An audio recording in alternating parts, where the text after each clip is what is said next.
So this is Brandon Banlow, and he is a career freight broker who has successfully grown and scaled his own freight brokerage to a multi-million dollar business, has successfully sold his business, and now works as a consultant. He is a veteran of the United States military who has transitioned from that to freight broker to entrepreneur. And so, we're definitely lucky to have him on here. And I got some tough pressing questions to ask him, but he'll be able to give you some good feedback. But we definitely appreciate you jumping on. So, Brandon, if you want to just kind of give an introduction, and we can just jump right on into it. Yeah, I mean, like Victor said there, that's pretty much in a nutshell. I'll give you a little bit of background on it. I started my logistics brokerage. Well, before I started my logistics brokerage, I was a broker myself. I worked for Total Quality Logistics. Some of you may know them, have heard of them. It is the largest privately held brokerage in the United States. Ken Oaks started that back in the 90s when brokerages were still coming on. So a lot of that was completely different back then. When I got out of the military, I was lucky enough to get an interview with them. I didn't know anything about freight brokerage at the time, but I was looking for a job. I threw out a bunch of resumes like most people do when they come out of the military, just looking to land on their feet. I landed an interview with a gentleman over there. He was a veteran himself. I talked to him over the phone. I was very, very transparent with him. I told him I didn't know anything about logistics. I didn't have any idea what you guys did over there. But he said, don't worry about it. We're here to teach you. Just come on in and do the interview. So I did. I went in, did the face-to-face interview. Long story short, they hired me on. My first day at TQL, I was a logistics coordinator because that's how they start you off, learning the terminology, going through the training, booking freight for a successful broker that's already established inside the company there. I did that for probably about 2 months before I entered sales training. Their sales training process is roughly 8 weeks long. It's pretty rigorous, honestly. 8 weeks doesn't sound like a long time. It was a hustle. At that time, there was only about 1,500 brokers working there. Now I believe there's somewhere in the realm of 3,500 brokers working there, maybe a little bit more throughout the United States. My sales training class was 75. Out of that 75, after the first year, there was only two remaining. I was one of them. I really, really dove into the business when I went in there. Some of you that were on earlier in this conversation, I really took it to heart. I went in there and tried to learn the business frontwards and backwards. So I was the first one in the door, last one out the door, came in on Saturdays. I really, when I wasn't doing something for the broker I was working with, I kind of farmed myself out so I could learn other modes, see what other people were doing, learn about other circumstances that were going on for them so that I could really learn it. Over the course of the next year and a half, 2 years, I grew into a leadership position there, which got me exposed to the back end of freight brokering. At that time, I was in a relationship. She got a promotion over to St. Louis, Missouri. Um, at that time, remote working was not a thing. TQL did not have an office over there. I offered to go over there and start an office, which would have been a satellite office. They weren't really on board with that. So for the next almost a year, we took turns driving back and forth on the weekend to see each other. That kind of took its toll professionally and personally. So at that time, I gave my 2 weeks to Ken, told him it just wasn't for me. If they were going to let me work over there and be with, this woman that I was dating, who I was in a long-term relationship with. So anyway, I moved over to St. Louis, Missouri. I waited out my non-compete, and then I linked up with some financing from an old high school buddy whose parents sold their oil business, and they were locked out on a non-compete for 5 years. So I gave them a chunk of the business as the investor. They gave me the money, and I went into business. Over the course of the next 10 and a half years, I built that business. It was strictly produce and dry van. We did do some container work, but it was based on the refrigerated produce side. So we did do some of that. We worked with a lot of vessels, domestic growers, international growers, but it was 98% produce that I worked in. So over the course of the next 10 and a half years, I really developed it out. I scaled it. Some of the things I learned over that 10 and a half years was learn the hard way, if you want to call it that, because I thought I knew it all, but I didn't know it all. So I was constantly adapting and learning as I went. But we did it successfully. You know, I I credit the team that I hired, people that I brought in. I always try to surround myself with people that are smarter than me. And I know that may sound counterintuitive to some people, but if you're going to succeed on a large scale, you don't want to have the best ideas in the room. You want to have a diverse set of ideas, and some of those ideas are going to be better than what you have, and that's okay. Run with those ideas. That's why you hired them. So I had a really great team. We scaled it out. 2020 came around. Obviously, everybody knows what happened in 2020. COVID hit. I had a really good EBITDA. For those of you who are not familiar with that term, it's earnings before income, tax, depreciation, and annuitization. That is a fancy way of saying your bottom line net profit. So I had pretty good net profit after everything was paid. I put the company up for sale just to see if anybody was interested in it because I wasn't sure what COVID was going to do to the market.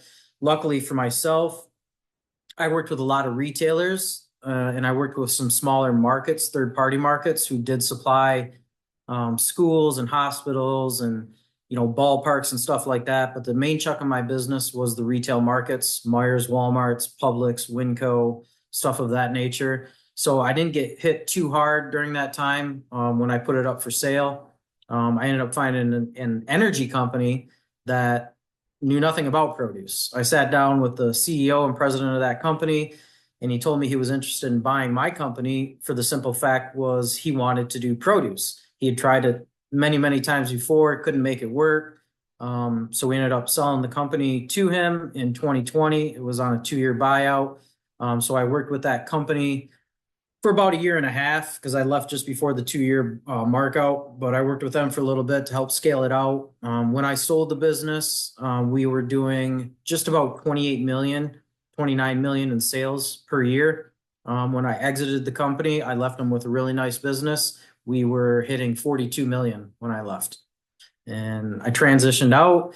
I was done with the freight brokerage game, but what I came to find was I really enjoyed building teams, helping people in the market understand the market, really helping entrepreneurs like yourselves go out there and be successful in this business. I don't think there's anything more rewarding outside of making the money as a freight broker than watching somebody else succeed that you helped nurture along the way. So that's what got me into the consulting portion of it, which I do now. I work with a lot of businesses on scaling, talent acquisition, retention, getting their businesses in a position to sell. And then I also work with a lot of entrepreneurs who are getting ready to go out and start their own freight brokerage, whether it's going to be on an agency level or they're going to go out and attain their own authority. I was doing some coughing, so Oh, I had myself on mute. So yeah, I don't want everybody to hear me hacking. That is actually very, very impressive, and that's a lot of gems that you threw in there. But really want to just like kind of bring it back though. So we have a couple people in the class that are actually in the exact same position. This is actually funny enough that are literally in the exact same position that you were in right before you left the military. So what would you say led you from the military world? And then was there a skill or mindset that transitioned well from military to freight? yeah. So the reason I left the military is because at that time, obviously, we were still wrapped up in Afghanistan and a portion of Iraq. I had been on multiple deployments. I did 2 tours in Afghanistan, one in Iraq. My next re-up, as they call it, if I wanted to sign up again, it's called an indefinite because I had 14 years in. So I would have had to stay at least until my 20 years before they would let me out. I wasn't ready to go on another deployment. That had taken its toll as well too. So I made the easy decision for me to get out. I mean, you can only dodge so many bullets. So I decided to get out and try something in the civilian world. What I took from the military that really helped me in my transition to civilian life and being successful as an entrepreneur and as a businessman was the military taught me high level of organization and you train to time is a saying that they always had. Train to time. So train to standard, excuse me, train to standard, not to time. So no matter how long it takes, you figure it out, you get the job done, you get it done correctly. If that takes all day, great. If it takes 2 hours, great. Either way, make sure it's done to standard. And that high level of organization and really no quit attitude is what made the difference for me not only when I was a broker, but definitely when I was starting the business because it was long. I mean, I was working, I'm not kidding you, 18-hour days, and still taking calls at night. I was running on 3, 4, 5 hours of sleep a day, if that at times, while still taking calls at night. And that 3, 4 hours, 5 hours of sleep was not consistent. It was interrupted by calls coming in from carriers in the middle of the night for lumpers or for problems, redeliveries, breakdowns, claims, whatever the case may be. So the military taught me to run on very little sleep and also to get the job done no matter what. That's very solid, very solid. So what inspired you to sell your brokerage? And then what were some key moments that led up to that decision?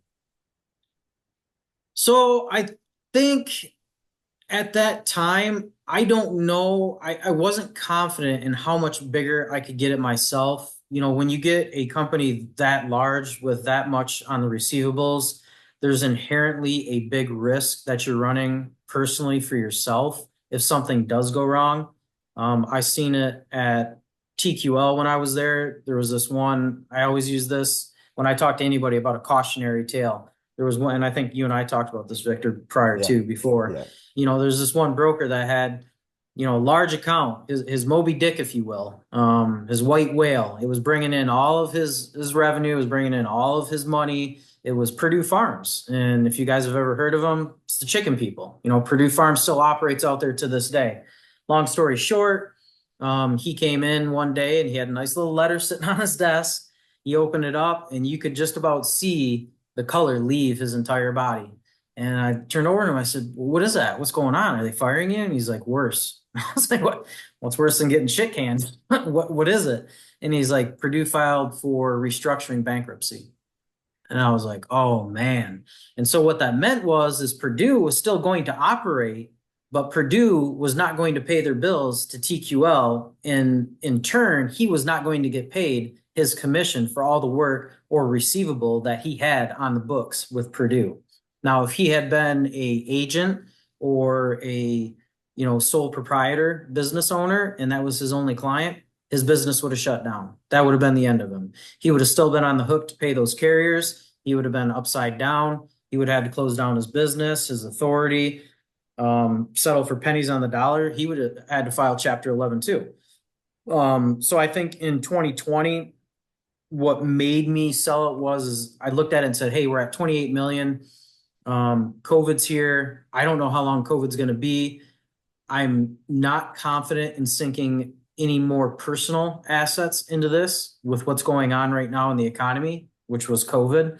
So I was looking for somebody to take over the financial aspect of it to run that risk while I help them out and still get compensated for the work that I did. So that's what I did. That's why I put it up for sale.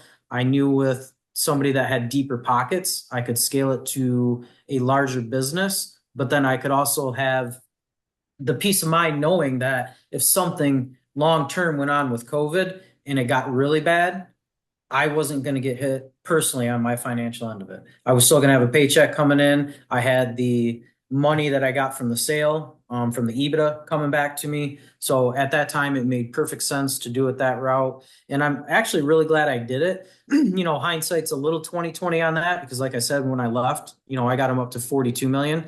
So I could have had quite a bit bigger sum of money coming my way had I waited 2 years out and then decided to sell it. But still, I was very happy with what I got out of it. I was happy to see it grow. I was happy to see something that I took from one individual working with me to a team of 15 that was generating 28 million. You know, I thought that was really good. And I made sure that those individuals were taken care of on the acquisition. That was part of the deal. They couldn't let go of anybody. I made that a very, you know, blatant point for them. If you're going to buy the company, you're taking everybody with it. You're not cutting anybody, not the accounting people, not the sales people, not the support people, not myself. We all built this company together, so we're all going to help you grow it. Yeah, and it sounds like you ran pretty lean, and especially the way that you are describing what the EBITDA was and how profitable the company was, because you don't run a Yep. profitable brokerage with it being overstaffed and that sort of thing. But I kind of Nope. want to expand on that. So, like, was there a specific turning point that made you realize that selling was the right path, or did it kind of happen gradually? It kind of happened gradually, but I think the slap in the face was COVID. I think that's ultimately what made me do it. I had thought about it prior to, um, for the same reason. You know, how big do I want to get this? How much risk do I want to take? Certainly, I could have taken it myself, probably to the 42 million. But if we were looking at going to 100 million, that's a whole different ball game. You're going to need a little bit deeper pockets. You're carrying an awful lot of receivable monthly. I mean, you're talking, you know, 1.5, 2 million a month you're carrying, if not more, in receivables monthly. So Yeah. that's a lot. If something goes wrong, you know, you get hit hard and then you can't do business, then you got to worry about your reputation. So I think it was a slap in the face in 2020 that made me do it. But I had thought about it before, maybe getting out of the business, retiring a little bit, and just kind of living on, I don't want to say easy street, but you know, doing something that didn't require as much time. But what I found was even after I sold it, I was in love with the business. I was in love with the industry. It wasn't, there was nothing else out there for me, which brought me back to consulting in the industry. There was nothing else out there for me. Even to this day, I can't imagine talking to companies or doing anything else that's outside of the logistics industry. I just can't see that. It excites me. There's something new every day. There's something challenging every day. If you're a problem solver, you're in the right place. You're going to be solving a lot Yeah. of problems. You're in the right place. Um, 100%. yeah, but that's really what excites me about the business is it's something new every day. And so for me, until I really decide to hang it up, and I don't think that I'll ever fully decide to hang it up, whether it's speaking engagements or still working in this facet, I don't think I'll ever hang it up because I just like it. I like to know where things come from. I like to know how they get to the store. I like to know what that process is in between. I like negotiating deals. I like handling problems. So it works well for my personality type. 100%. I mean, it's really one of those things, and especially when you do it remote, it really just becomes a part of who you are. And once you start working and you start doing things and you're working overnight and you really start being a partner and then you realize that there's not really any boundaries or nowhere that you're not willing to take it. That's when you realize that you're a lifer. Like That's it. I had that moment with Floor and Decor when I answer the phone at like 3 a.m. Because they had their drop and pick import facility was 24 hours. And because it was West Coast, the guy had a 12 o'clock delivery. So he calls me, and this is like my personal trucker that I always use. And so he Yep. calls me on the phone, and I'm like, oh, it's 3 o'clock in the morning. And not thinking about it because I was up playing PlayStation. I was just like, oh, yeah, I got the pickup number right here. Like, no, give him this one. This.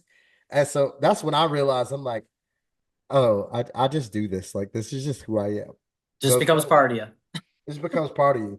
So, and really last thing I want to touch on with that, it's like what are some memorable or difficult decisions that you face leading up to the sale? I think the most difficult decision was that it wasn't going to be mine anymore. I think that was the hardest part. I had a very big emotional attachment, investment into it. It wasn't just financial for me, it was emotional. That company had become my child, if you will. I had taken it, like I said, from infancy all the way through adolescence, through the problems, to being an adult, seeing it succeed, go off on its own, kind of take its own shape, you know. So I think for me, it was, you know, the emotional part of it that was really tough for me. Right. So, as someone who has sold their brokerage, what factors do you think contributed most to its value? Um, I would, you know what? That's a really good question. A lot of people will go right to the revenue portion of it. I don't think that's it. It's the team. It really is. It's the team and the people, the culture that you have. I really, and I think we talked about this too. I really embodied a Google-esque culture, if you will, if you want to call it that. My office was work and play. I mean, we had everything in the office. We had the PlayStation in there, we had pinball machines, we had a pool table, we had the cafeteria in there. These guys were able to come and go if they want. We had happy hour on Friday nights. Sometimes we would have it other nights during the week where somebody would go out and bring back a case of beer and we'd pass it around and talk about the day and shoot the shit. They really became family. And if you think about it, you spend more time with your coworkers than you do your own family. So I think the culture and being having that is what really attracted people to the business. Everybody there was friends, and I was very, very careful about that when I was hiring. They didn't just sit down with me when they hired. I literally did the interview, and then, if you will, I passed them around the room. They sat with everybody that was on the team. I wanted everybody to spend at least an hour with them, talk to them, get to know them, kind of feel out their personality. And then when they left, we might crack a beer and say, "Hey, what'd you think about him or her? Tell me what you thought." So every decision I made, I involved the team with. It wasn't just my decision, because I knew the decisions that ultimately I had the final say on were going to affect the team in some way, whether it be positive or negative. So I made sure that they were a part of that, and I wanted them to be a part of that. I wanted them to feel that ownership. So our culture was really, really solid. I mean, we worked together and we played together. Hell, we did volleyball leagues together. We did golfing leagues together. We did bowling leagues together. I mean, we did it all. It was fun. And then I brought in their families too. When we had a company party, it wasn't just us. Let's go out to dinner, have some drinks, and have a good time. It was like, no, you got a wife, you got a boyfriend, you got kids. You want to bring them? We'll work around that. Tell me who you want to bring. Let's bring them too. Let's get them involved. Because again, you spend a lot of time with your coworkers. We want your family members also to be a part of it too, so that they feel like they know you, they can get to know you, they feel like they're a part of it, because they're contributing something to it too as well. Think about that. They got to put up with all the calls and all the BS you got to deal with. So they're a part of it, so you might as well get them involved with it too. 100%. So, were there specific processes, client relationships, or revenue models that made your brokerage attractive to buyers? I think the biggest one was the produce. We did, like I said, upper 90s in produce. We did some dry van and we did some drayage, but the drayage was really a extension of the produce buying and selling, and the dry van was again an extension. It was the packaging material for the produce. So it was. I think that's what attracted them to it. If you go out and you look across the nation, you won't find one specific brokerage that really focuses on produce. I think that's what really got them turn their head, because they were looking at other brokerages to buy. But when they looked at not only the revenue, but they looked at the culture, and then they looked at what segment we were in, I think all of it together was just a nice package for them when they looked at it. Because again, when we talk about 28 million in revenue, anybody want to take a guess at how much was contract? I'll leave that to y'all because I have a guess. Zero. Anybody? Who said that? I said that zero. You would be correct. Okay. Zero. Zero of that 28 million was on contract. It was all spot freight. But we had a great relationship with our clients. Our clients loved us because we were there for them. We gave them that customer service. The communication was there. The service level was there. There were clients in the produce industry that we were getting 60, 70 loads a week from. And we could have taken more, but we didn't want to live outside of our bounds either, because we had other clients. Again, we diversified. We were billing about 40 clients a week. We diversified the shit out of it because we didn't want one to disappear and then be like, oh man, we got to start laying off people. No, we're going to diversify it. We're going to get as many bill twos as we can. And that's how you really, get the foundation for a business or your brokerage or your agency. That's how you do it. Diversify. And I think that's really, back to your question, I think that's really what attracted them to it, is they said, how in the world are you doing 28 million on all spot? Just like I told you, service level, team, culture. It's all right there. That's how we're doing it. 28 million on spot is definitely not traditional. I No, it's not.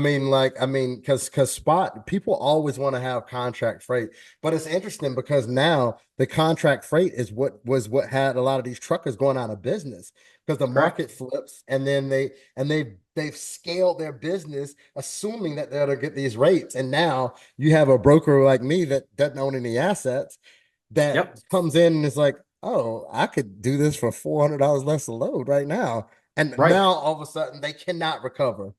Right. That's it. Yeah, and Yeah. that's one of the big things that, I told my team, because there was some salespeople that really were like, hey, what if we get some contract? And my answer was the same as what you just said right there. I want to ebb and flow with the market. I want to be able to adjust pricing. You know, when it's high, we'll go high. When it's low, we'll go low. We'll go low. You know, it's a commodity. Think of it as the stock market. It's no different, really. We're trading daily. We're trading on our service level daily. You know, my price yesterday is not going to be the price today. I can almost guarantee you that. It's just not. 100%. But it's justified for the service level. We've never once had a customer come back and be like, excuse me, that's too high. Can you get it done? Was normally their question. Can you get it done? Yeah, send it over. Okay, can you take two more? Yeah, send it over. 100%. I mean, and people, and that's one of the things that I preach. I'm like, look, you have to sell on service, not price. Because if you sell on price, you will lose every single time. Because Every time. they'll just replace you with somebody that's cheaper every That's right. time. And your truckers will replace you with somebody that's more expensive, that pays more. So Yep. it's a lose-lose when you go on price. Yep. Selling They on want transaction, go ahead. No, I was gonna say, yeah, I mean, you're right. They want somebody that is going to lighten the load for their daily operation. They don't want to do what they're giving you to do. At the end of the day, that's what they don't want. They don't want the headaches. They have, 50, 100, 200, 300 loads they got to manage in a week. Okay, if I can give you 50 and your service level is premier and you got communication, I'm getting my updates before I even get into the office and I know where everything's at, and you're on top of it daily, that's 50 loads he or she doesn't have to worry about. You're going to be at the top of their list every time. And your price is probably going to be higher than your competitors, but guess who they're going to give it to? They're going to give it to you because your service dictates them to give it to you. 100%. I mean, that was a gem. I don't, I really want you all to really take in what he just said. Like, that is a gem because I'm telling you, when you prioritize, it really goes back to when you have quality carriers that you're using on repeat business, you can dictate the type of service that you give your customer, and then your people will never ever be able to beat your service. Like, the person that's using the same carriers over and over again will always beat the service of somebody who's scraping a load board for the cheapest carrier. 100%. Yeah. So for all of these people that are looking to start growing their book of business, what foundational steps would you suggest for building a scalable book of business? Great question. So where I would start off with is pick a niche. Do not be the jack of all trades. Do not do that. I implore you, please don't do that because you will be running in circles if you try to say, I can do it all. You cannot do it all. You are not going to be a subject matter expert in everything.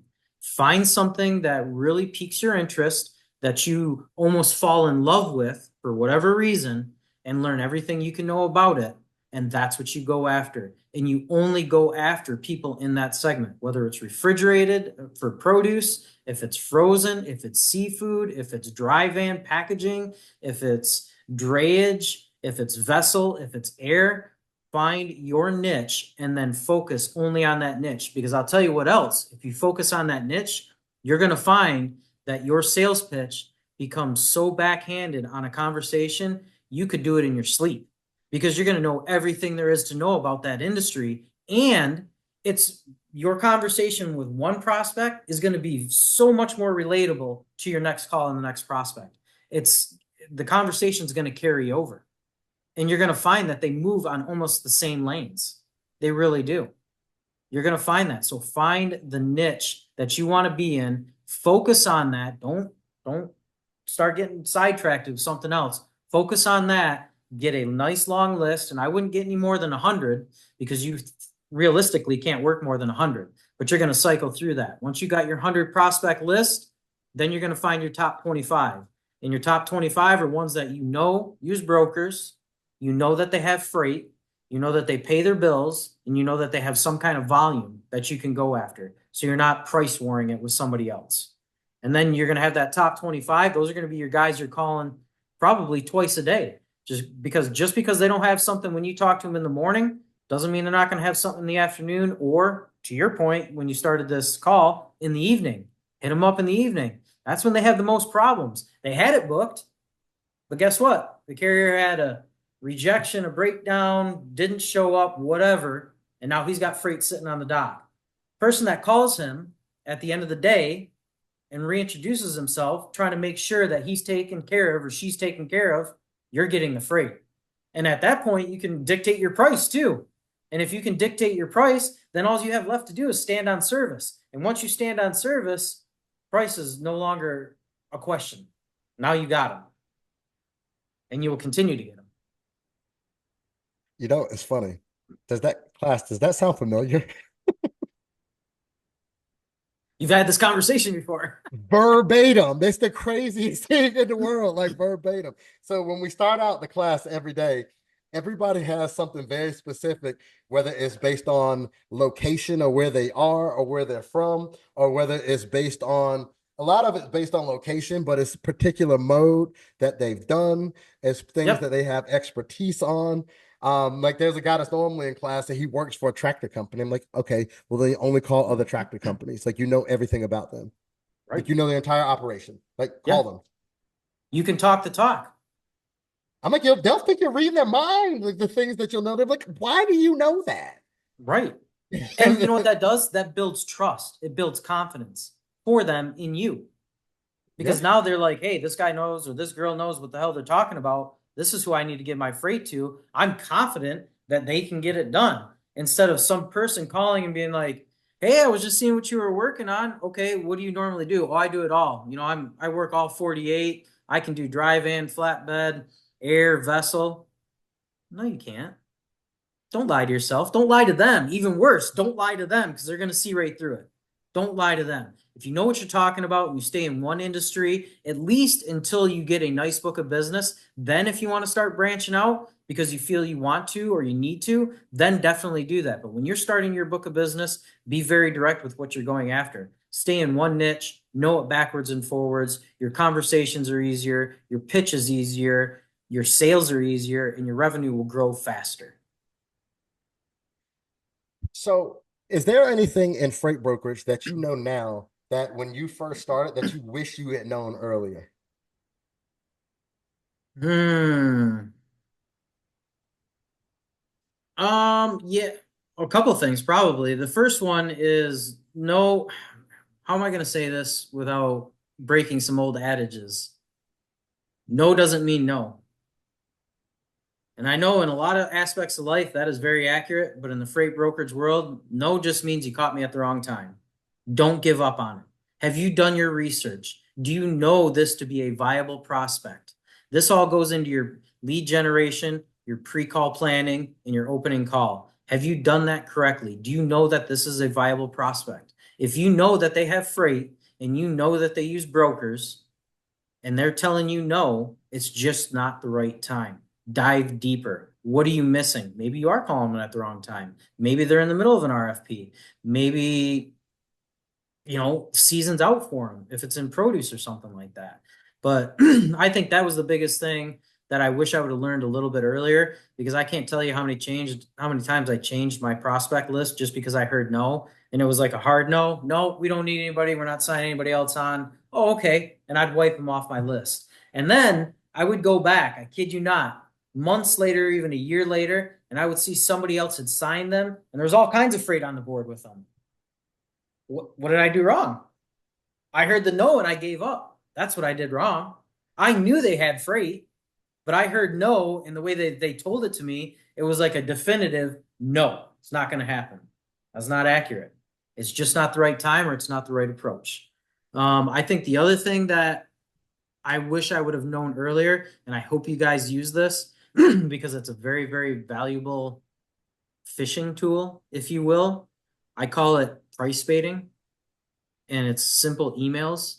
So this goes back into your pre-call planning and lead generation when you're doing the research on your companies. If you found out that this company is located in El Paso, Texas, and you know that they're moving freight on over to Boston, Massachusetts, but you're calling them and you're getting nowhere. But you have the transportation manager's contact email. And every time you talk to him or her, they're just saying, no, we're not signing anybody. Okay, let's take a different approach. Every once in a while, throughout the week, send them an email. I have a truck in El Paso ready to go up to Boston. Here's the price. Make it a very competitive price. even if it's break even right away, but I would go at least $100 to $200 margin, make it competitive, and price bait them.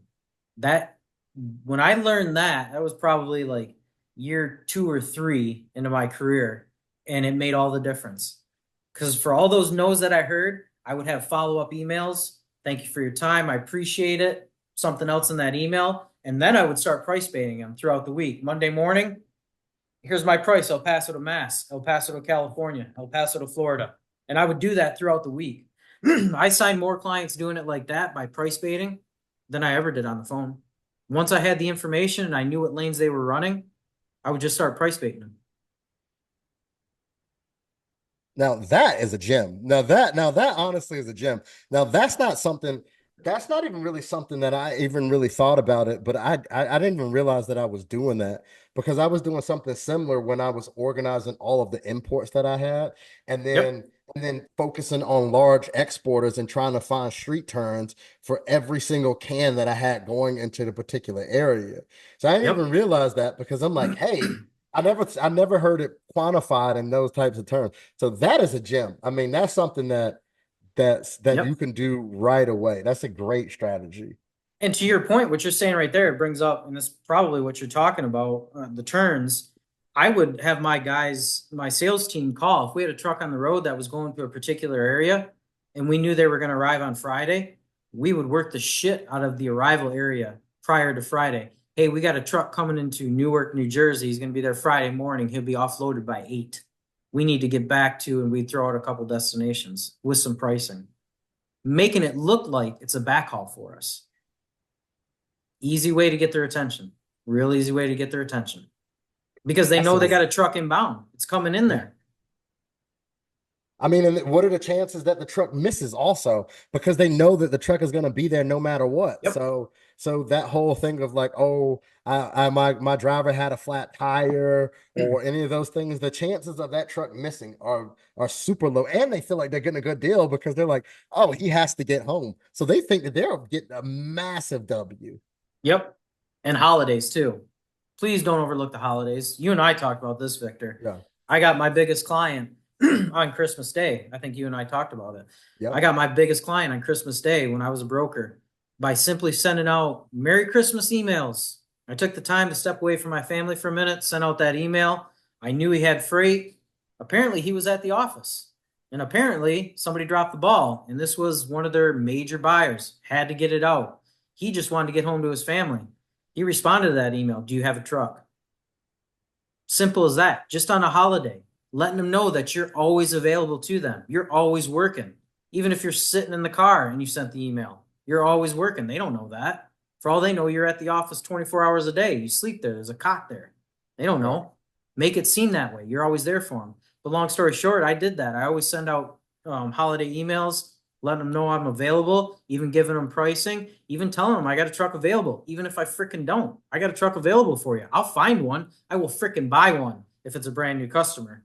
I'll to get the freight. I will do that. But send out those emails. But anyway, long story short, that simple email turned into millions and millions of dollars in revenue. It really was my largest client I ever had. That's intense. So as a consultant now, so transition into what you're doing as a consultant. So as a Yep. consultant now, like what is the most common mistake that you see new freight brokers making? Most common mistake is one we've already talked about, trying to over diversify yourself instead of focusing on one area. And then two, if you're trying to make the transition and start your own brokerage with your own authority and you have a book of business, do your research. Don't do that because you could have a great book of business. And if you think you are going to get an active authority tomorrow, which you can, not that hard, file some paperwork with the DOT, FMCSA, grab some insurance, grab a bond. Hey, I'm good to go. I'm in business. The minute you put it out there and you leave your company with that book of business, you're not going to be able to service it. Why? Because you don't have the credit. You've already shot yourself in the foot and now you've lost that business. That is absolutely the truth. And trust me, I know. So let me ask you this. So how do you feel like, in your opinion, how can new brokers set themselves up from success from the start? And I love this is my favorite question because all brokers always have a different answer. How can Mhm. new brokers set themselves up from success from the start? And what mode of transportation would you concentrate on to make the most money quick? Oh, good question. So I'm going to tell you to set yourself up for success, it's going to be a white glove service. That's where it starts. That's what's going to get you the business. If you get the load, it better be the highest service level you've ever had. I'm talking about over communicating. Truck is en route to the shipper. He'll be there at 3 o'clock. 30 minutes prior, you're emailing him. Truck's 30 minutes out. Truck is checked in. Truck is on the door. Truck is loaded with X amount of cases.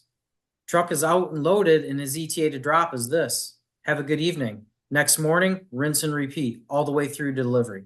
I'm talking over communicate the shit out of them. And as far as the mode goes, look for the spot. You can probably get in with a ton of clients and prospects. They're going to say, I'm going to send you an RFP. That's great. But like we talked about, it's going to be a pricing war. They don't know you. They have incumbent carriers who they're already using.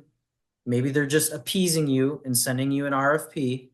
Find the ones that, if they do work on an RFP, do they also work on spot? That's the quickest way to start your book of business is find the spot free. If you can find the spot free, you give yourself a chance every single day. Every single day. That's absolutely the truth. But if you had to pick between full truckload, drayage, expedited, flatbed, cross border, any one of those to make the most money as a new broker starting out, which one would you go with? Hands down, full truckload reefer. Hands down. I've seen people on my team. There was this one guy that I don't even know how this is possible because I know the price of the commodity. So I didn't know how the fuck he was doing it. But he was moving sweet potatoes and he was moving it on full truckload dedicated, but it was LTL truly, but they wanted a dedicated truck because it had to be sealed. They didn't want nothing else on there for whatever reason. It's potatoes. I don't know why. Long story short, you want a dedicated truck, nothing else on it, sealed from shipping point to drop point. There was times he was making, sit down for this, $3,500 a load. Margin. Margin. There was weeks, one week he had, this was a tomato shipper. One of my guys had this tomato shipper and it was spot. And I don't know if you remember, I think it was in 2019 where they had that big ice storm in Texas. Mm-hmm. So when they had that big ice storm, he was doing pretty good with this client already, but this client, he had good service. The client called him and said, I need to move the entire warehouse from Texas, Laredo to Ontario, and I need to do it this week. And he said, okay. He said, okay, what's the price? And he said, just get it done. He made $96,000 that week in revenue on one client, all spot, tomatoes, just telling That's you, sick. refrigerated, spot, full truckload. Because their orders pop up. They can, like I told you before, you can talk to a produce shipper today, right now, or even tomorrow morning. I don't have anything. 1 hour later, he may have 50 orders for Walmart. That's the person you want to be in bed with. 100%. Those Walmart orders are wicked because you start getting Wicked. you still start getting fined for being late. They don't Yeah. care either. No, they don't. They don't. If Their you're late, they'll percentage. and Their oh, and percentage then is what they do. they'll send you away too. And they'll say, Yep. "Oh, the next appointment is like next Monday." You're like, "It's Thursday." Right.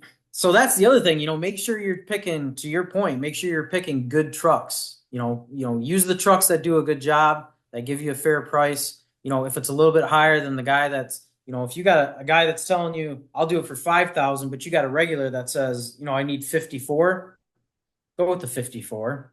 I implore you, go with the 54. That $5,000 guy is going to ruin your business and he's going to be a friggin' headache. 100%. Because if your customer gets screwed over, y'all are both fired. You're both fired. That's it. That's That's it. that's 100%. The name of So this game is to have as many successes as you can before you have a failure. Because you can do 100 loads and they're only going to remember the one load that you screwed up on. So you got to have a multitude of successes before you ever have a failure. So if it costs more to get it done right, pay it. Get what you pay for. let me tell you, because they'll remember that claim. Like they might not remember those successful loads, but they remember that claim. They will remember that claim. And especially they're dealing with the carrier's insurance as opposed to you is completely out of your hands. I mean, Yep, that goes to the importance of picking good carriers. So I 100%. love that advice. So let me ask you this. So back to the military. So how has your military background shaped your leadership or decision making style in business? Um, so what I did in the military was completely different from what I do now. Obviously, a lot of people go into the military and they're smart, unlike myself. They pick a job that is in some way relatable or transferable to the civilian world. I was infantry.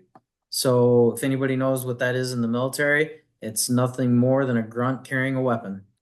That is what I did for 14 years. But by being infantry and being on the front line, it made my decision skills very decisive. I was able to do them very quickly, very appropriately, without hesitation. And I think that really helped me in business because when you have a problem, you got to come up with a solution and pretty friggin' quick. And it better be the right one.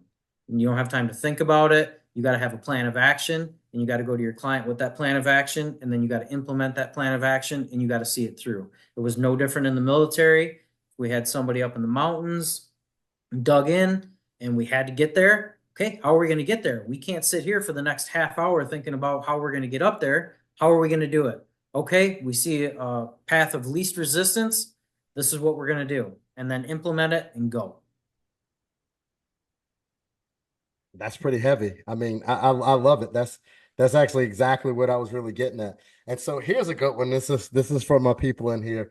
So, what lessons from the military would you say are most applicable to aspiring freight brokers? And what advice would you give someone that's leaving the military and is an aspiring freight broker? I think what really translates from the military to civilian, whether it's freight broker, definitely freight brokerage, but probably life in general and business in general, is going to be the honesty part. There's going to be problems. Be honest about the problems. Don't deceive. Be upfront with it. Own it, but have a solution for it. You're going to have problems in this industry. That's 100%. It's non-negotiable. You're going to have it. So I think that is the biggest takeaway from my military service, besides being able to make, hip shot decisions, is the honesty portion. A lot of people will ghost their clients because they're afraid to have the tough conversation. Hey, we just had a claim. Your entire load is spilled all over the back of the truck. Shit, I'm sorry. They don't want to have that conversation. But you can have that conversation, but prior to having that conversation, make sure you have a plan to get it fixed. We used to do that daily. Yep, we got some tipped over pallets. They're rejecting it over here, but I already have a place down the road. We're going to take it over there, get it restacked. Should be done with inside the hour. We'll pay for it on this side. We're going to get a new appointment. We'll be back there tonight to offload. Do you want new bill of ladings to go with that? Simple as that. They're not going to be happy about it, but you've solved everything for them. They don't have to find the restack facility for you. They don't have to come up with a plan of action to fix your screw up. Be honest with the problem and have the solution for the problem. Be that for them. That's what they want. As far as somebody coming out of the military, going into freight brokerage, I think you have a significant, in my eyes, and I'm probably being biased because I am military, I think you have a significant leg up because anybody that's been in the military knows that there's just not a lot of sleep. It's wake up early in the morning and train all friggin' day, and sometimes it's train all month or all year, nonstop. So if you can embody what you did in the service and understand that in order to be successful in this industry, it's going to require the same thing, then you're not going to have a whole lot of adjustment on your side. It's going to be pretty much same day, just on the civilian side without a sergeant or a colonel or a captain yelling over your shoulder.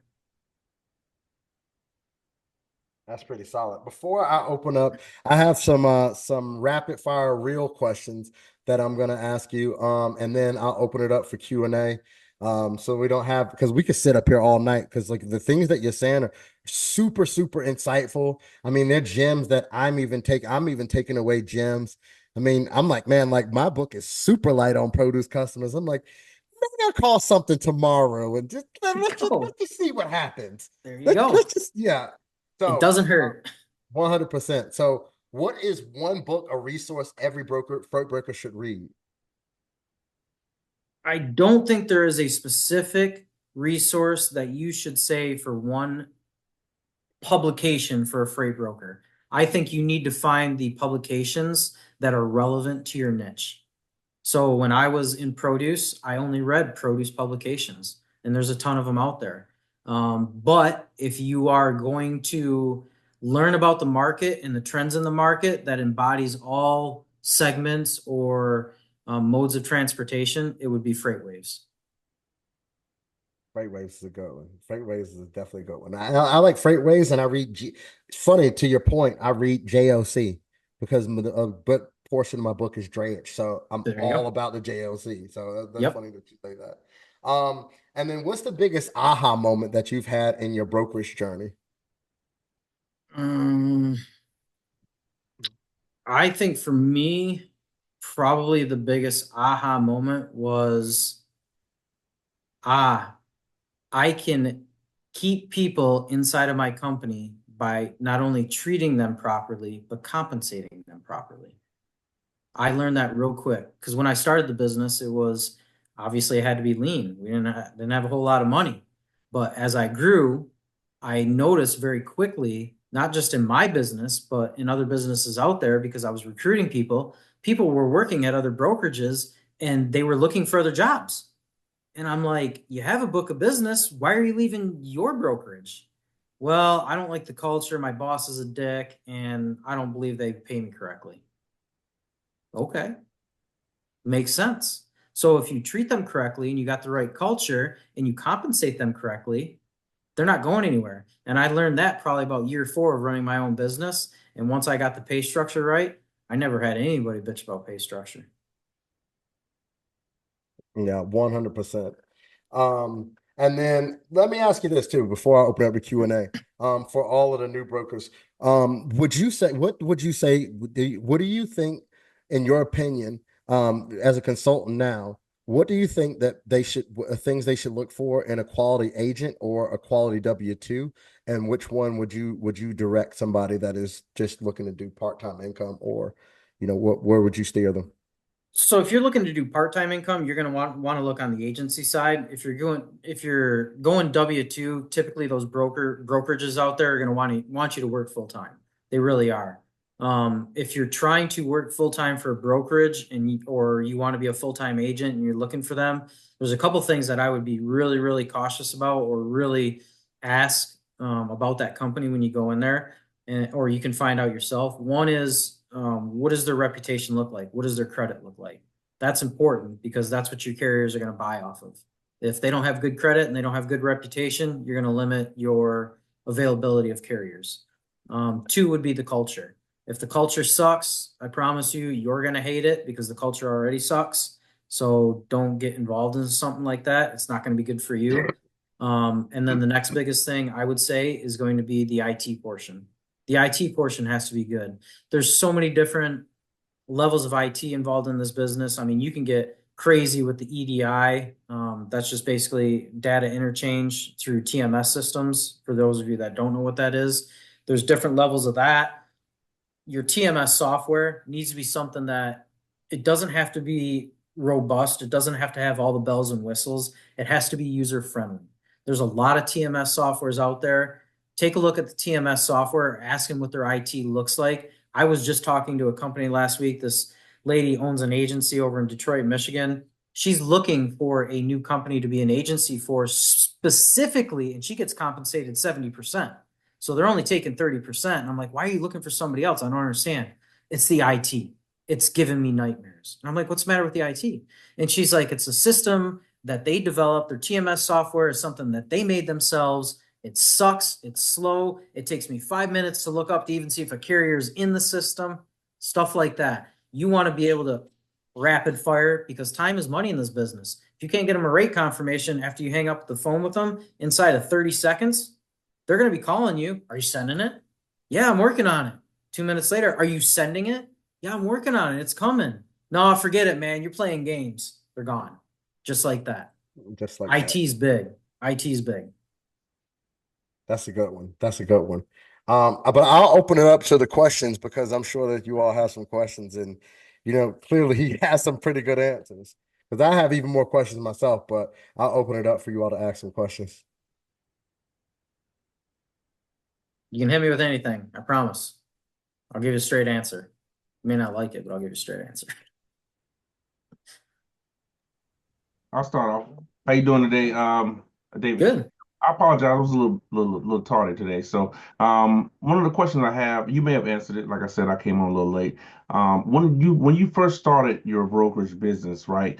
I'm big on like capital, capital, capital. So, and then starting your business, your first year or two, how did you manage that? Did you already have it already there? Were you able to reach out to other investors? How did you go through that hurdle when it comes to capital? So I did have an investor, but I went to them with a specific amount that I needed, and I'll tell you what that amount was because it bears on this conversation. 50,000 is what I started with. 50,000 in cash. And the way that I stretched that 50,000 was actually, looking back at it, was pretty clever on my part. I'm gonna pat myself on the back here. So what I did is I kept my business scalable, knowing that I only had 50,000 in payable to work off of. So what I did was I paid the TMS software for the first quarter, so I didn't have to worry about that. I had my DAT subscription, I took care of that. I had my ITS Post Everywhere subscription, paid that 2 months, all of those 2 months in advance, so I knew I didn't have any of those bills coming in. I worked off of a very simple phone system that was like $80 a month, so very controllable, unlimited calls. Email system was a Microsoft Office, suite. It was like $180 for the year for one license. So I got two licenses. So that was a controllable cost. And then what I did was I kept the business very controlled. So I wasn't going out there and seeking freight that was shipping from California to Maine, where I knew the line haul was going to be $13,000. I was searching from New Jersey regionally. So outbound New Jersey, Pennsylvania, somewhere in that area where I knew the line hauls were going to be anywhere from $800 to $2,000. So I could stretch that money. And then on top of that, what I was doing was I went through and I spent, I don't even know how many hours calling these factoring companies and making sure my information was in there. I got set up with Ansonia, the credit reporting agency. It's the biggest one for the industry. It's an Equifax company for those of you who know about personal credit. So Equifax has Ansonia, and Ansonia is the transportation credit out there. Every factoring company uses Ansonia. I went out and I got a DMB number. I had a CPA audit my financials monthly so that I could upload them onto DNB so I could get a credit rating established. I made sure the factoring companies were reporting, even if they weren't factoring it, they had carriers that I was paying directly to the carrier. They would turn around and report it to Ansonia. So really after 60 to 90 days, I had credit established. And then I started seeing that these factoring companies were taking or buying these invoices on a case by case basis. They may had a carrier that was a one horse operation that said, no, he's a non-recourse carrier. We can't buy that one. Non-recourse means that they don't have any way to go back and pull that money from them. A recourse carrier would be somebody like 5 units or more where they have money on the books with them, where if I defaulted, they could go back and take it from their payables. So they were approving recourse carriers for me. And I was making sure that they were doing that. And then the biggest thing that really made the difference for me in cash flow was invoicing. So I was invoicing on the day the load delivered. I made sure that when that load delivered, I told my carrier, you have to send that bill of lading. I always made up some bullshit. Buyer needs it. If the buyer doesn't have it today, it's a $150 fine, and I'm passing that on to you. No problem. I'll send it over by the phone right now. He'll send it over. I would upload it into the system and I would invoice it out. And what I was doing there is I was invoicing anywhere from 7 days to sometimes 20 days before I got their invoice. So typically by the time that they invoiced me, I was already getting the money in for that load. So by the time I had to pay them 30 days later, I had multiple invoices paid in. So now I had the money that I had worked for to pay them instead of my own pocket money. So invoicing was huge for me, Oh, getting that's ahead good. of that payable. All right. Part two of this question, I'm sorry, Yeah. is I know you was talking about basically Broad and Bradstreet, right? Because you got your business credit number. Um, Yep.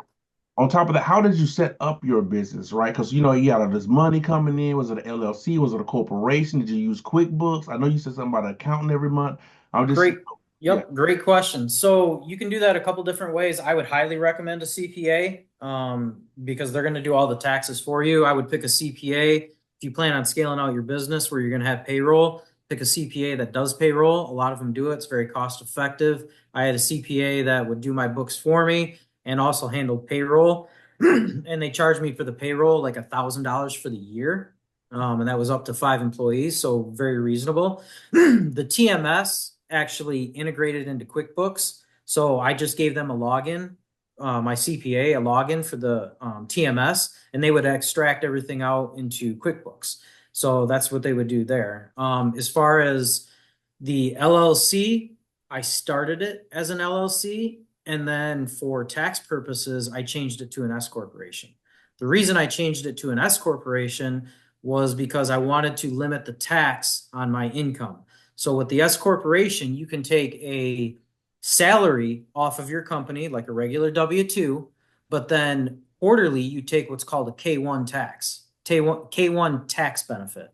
And so what that is a long story short, each quarter you're going to take a bonus on your company profits quarterly. And that K-1 is only taxed at 15%. It's capped out. So they can't tax you heavily on it. So basically, you're saving money if you're going to have a high revenue business with a lot of money coming in. It's probably going to be in your best interest to start it as an LLC, but have your CPA file the paperwork to have it claimed as an S corporation. C corporation is completely different. That requires board members and stuff like that. It requires monthly notes from board meetings. So that's something you really don't need to get into until you're in the $100 million, $150 million area. all right. Great. Thank you. Thank you. Yep. I don't think y'all realize what kind of gem that was. He charges a lot to tell people all that. like when I say step by step, that was step by step, and that was Literally. and that was those are things that you have to get your head bust open to figure out. You're like, Like I told you oh, I did. right. Like, hey, I lost a lot of money. Oh, guess I won't do that again. He just told you Oh, how not to do that. Like, I really wasn't even really expecting you to be that transparent, but I want like you I'm guys to like blown up. succeed. No, 100%. I mean, but that's yeah, that's pretty. I'm blown away. That's a lot of heavy information there. Who else has got something? John, I know you're in the military now. Look, he went from the I can mil, almost mil tell that from your t-shirt. I was thinking that was the military guy just by the t-shirt. Yeah, it both of is. them. Just came home. Nah, I ain't got no questions right now. Thinking about it. I mean, John, you got the truck, like Yeah, I mean, he I'll look them I up. got another yeah, question. like Yeah. you don't have to be on the spot. You don't have to be the spot. Because he's on How you good? Instagram, he's on LinkedIn. And Yeah, I like. if you guys do have questions after this that you didn't think of or you just didn't want to ask here, you can either run them through Victor. That's right. I have the Instagram, I have YouTube, stuff like that. My email's out there. You can run it through here. Hopefully, I'll be back with Victor and we'll do some more of these. But I'm happy to get with you guys and help you out in any way, shape, or form. Victor and I Yeah, talked. I love this guy, man. yeah, He wants to see you succeed. I want to see you succeed. So if anything comes up, just let me know. Bet, yeah. bet, bet. Appreciate that. Ebony, you jumped off me. You had something? Yeah, I just wanted to ask, what do you think would be most challenging for new brokers? New brokers, as in you're starting your own business with your own No, authority, or just being a new broker? just being a new broker, not starting my own business. Yep, being a new broker right now, the market's tough. Market is very, very tough right now. The pricing is competitive. What I will say about that is it's cyclical, so it's going to turn. It's been running lean like this since 2021, going into 2022, so it's going to turn. And when it turns, everybody's going to be like, yeah, well, I mean, what's your price? I mean, that when Victor can probably attest to this, when, the rates shot through the roof after COVID, that you were doing California to Mass for 7,500. And then it seemed like overnight it was all of a sudden 15,000. And then everybody was like, yeah, I'll onboard you. Not a problem. Send over your information. Hey, do you got a truck today? What's your price on this lane? That's when they start to open up. Right now, it's going to be a challenge just because of the state of the market and the pricing right now. But I will say you can mitigate that by, again, staying inside one specific sector, knowing everything about it, and focusing on those clients in that particular segment. That's where you need to focus. If you want to get off the ground quickly, focus on one area and become the subject matter expert in that area. And in the course documents, we literally have individual information about each mode and how to get into it. Funny, our lesson literally on Tuesday was about the market and the seasonality of produce and which produce to go in after in each season. So Boy, that's the one you really got. That one changes so much, but once you learn it, I mean, you can.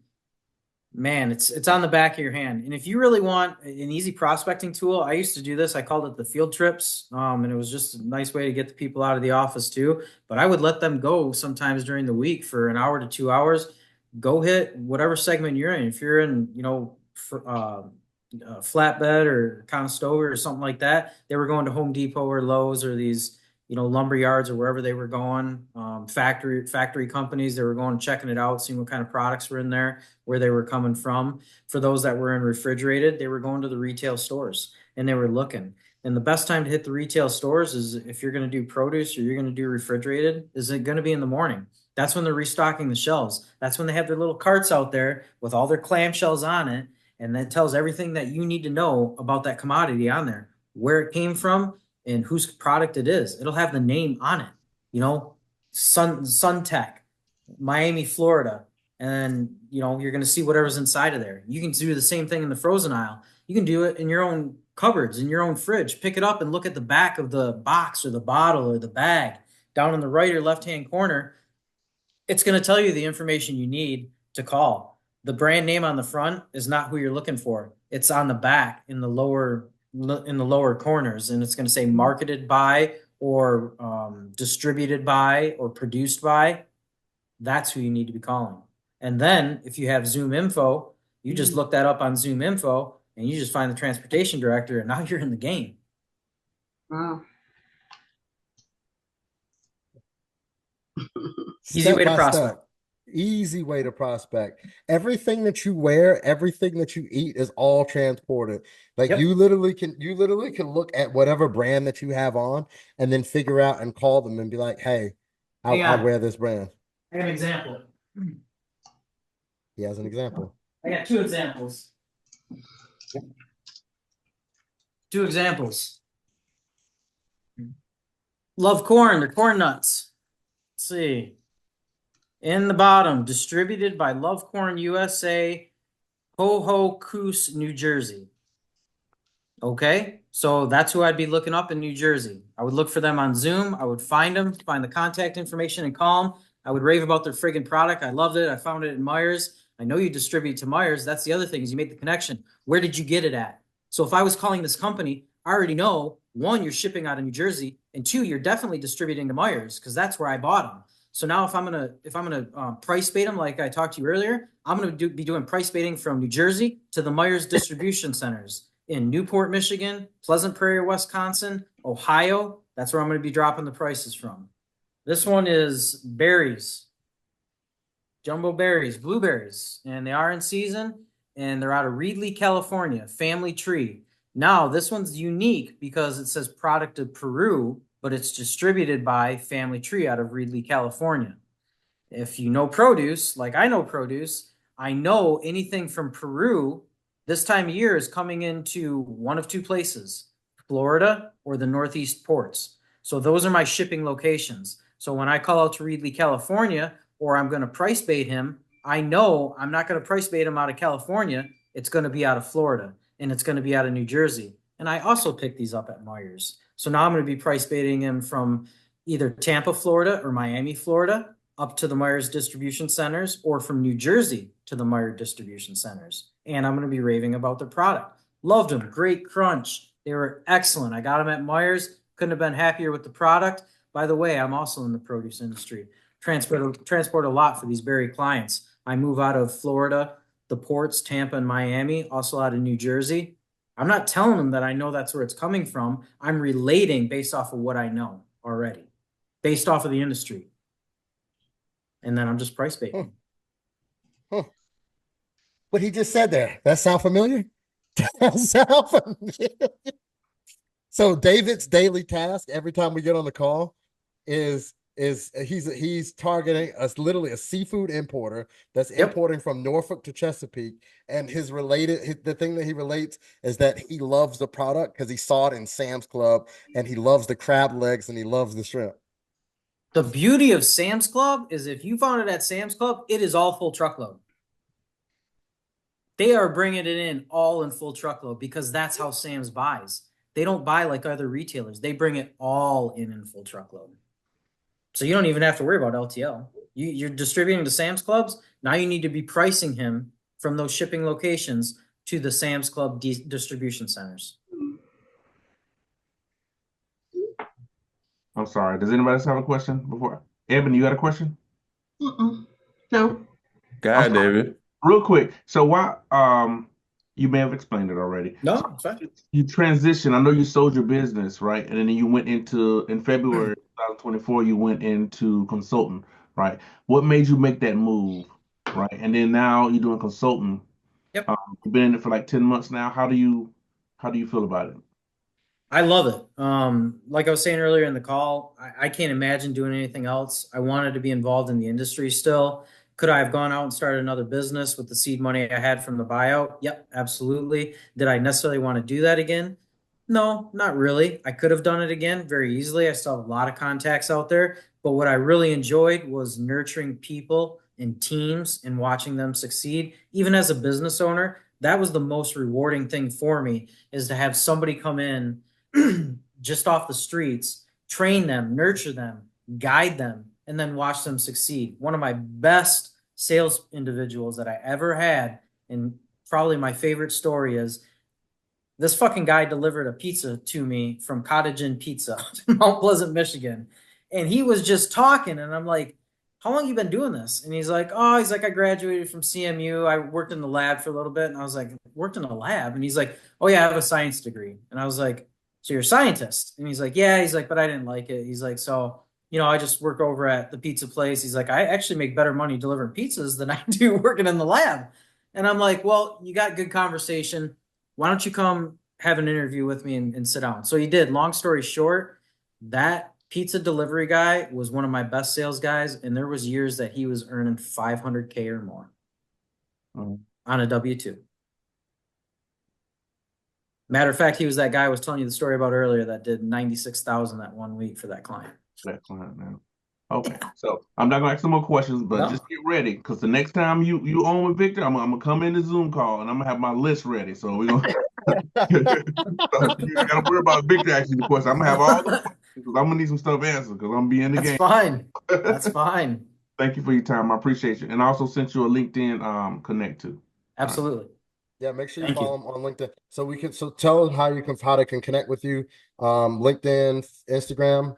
Yeah, LinkedIn, Instagram. I got my webpage out there, brandon.co. You can check that out. There's a lot of stuff out there.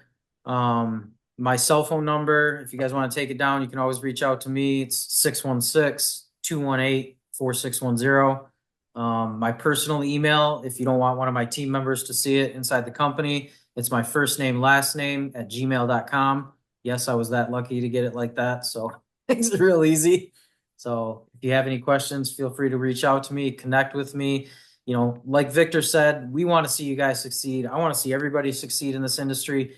It's tough to wrap your head around a lot of what's going on in the industry. But if you can get somebody that's willing to share, like Victor, the ups and downs and how to navigate it, this is a very rewarding industry. It's fun.